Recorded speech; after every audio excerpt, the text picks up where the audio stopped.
अध्यापकगण और सभी प्यारे बच्चों को सुप्रभात और स्नेहिल अभिवादन। जैसा कि आप सभी को मालूम है, इस विद्यालय में इस नए सत्र के आरंभ से ही मैं सेवानिवृत्त हो रही हूँ। अपने 22 वर्ष के लंबे कार्यकाल के पश्चात अब जीवन का एक नया शुभारंभ करने जा रही हूँ। अध्यापन के इस कार्यकाल को बखूबी निभाने में आप सबने मुझे बहुत सहयोग दिया। इसके लिए सबसे पहले ईश्वर को धन्यवाद देती हूँ, रेवरेंड फादर को धन्यवाद देती हूँ। रेवरेंड फादर, आपका आभार है जो आपने हमें पग पग पर सपोर्ट दिया, हमें गाइडेंस दी, हमारी फाइनेंशियल प्रॉब्लम्स को भी समझा और उसे इंक्रीमेंट देकर आप सबने आपने हमें सबको ब्लेस किया। धन्यवाद है फादर, आपका बहुत बहुत धन्यवाद है। प्रिंसिपल महोदय, आपका भी बहुत आभार है।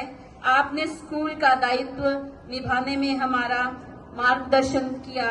स्कूल फंक्शंस हो या sports day celebration, annual day हो या अन्य कोई भी स्टेट लेवल पर कंपटीशन छात्र छात्राओं के लिए, आपने हर क्षेत्र में हम सबको प्रोत्साहित किया।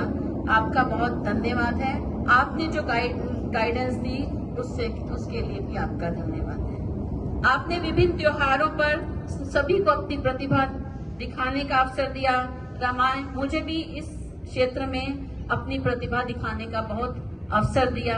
रामायण का नाट्य मंच हो या दिवाली का डांडिया, क्रिसमस का सेंटा हो या देश के नाम संदेश देने में आपने मेरा मार्ग प्रोत्साहित किया और मुझे अपने प्रतिभा दिखाने का पूर्ण अवसर दिया। धन्यवाद है प्रिंसिपल सर। आपने मुझे इस स्कूल के कार्यकाल को एक एक पल जीने का जो अवसर दिया, इस स्कूल के इस कार्यकाल का हर मोमेंट जिया मैंने। इसी को दिल में महसूस कर अपनी जिंदगी का अगला पड़ाव भी अच्छे से जीऊंगी ताकि खुद को आप सबसे दूर ना महसूस कर सकूं।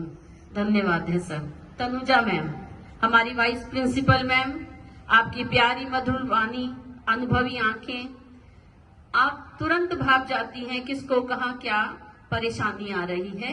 आप उस समय हमें गाइडेंस देकर हमें उस स्ट्रेस से मुक्त करती हैं। आपका धन्यवाद है मैम। स्कूल का ये समय, बच्चों, ये दौर जो है सबसे हमारा स्वर्णिम काल है। आप सबसे यही बात कहना चाहती हूँ बच्चों, यह एक संस्था ऐसी है जहां हम केवल पढ़ना लिखना नहीं सीखते हैं। पढ़ने लिखना ही केवल काफी नहीं है, इसमें हम जीवन जीना सीखते हैं। कैसे समाज में एक दूसरे के साथ मिलकर रहना है, एक दूसरे की शेयरिंग केयरिंग और एक दूसरे को समान भाव से रहना है, कैसे समझना है, ये सब हम इस विद्यालय के प्रांगण में ही सीखते हैं। स्कूल हमारा सर्वांगीण विकास करता है, केवल पढ़ना लिखना मात्र नहीं समझाता, हमें मानवता का उपदेश देता है। मैंने ये प्रोफेशन, अध्यापन का ये क्षेत्र मैंने चयन किया केवल कमाने के लिए नहीं कि मुझे पैसा मिले। ये मेरा शौक था कि मैं आप बच्चों को कुछ सिखाऊं और आपसे कुछ सीखूं। इससे भी ऊपरी बात यह है कि मैं अपने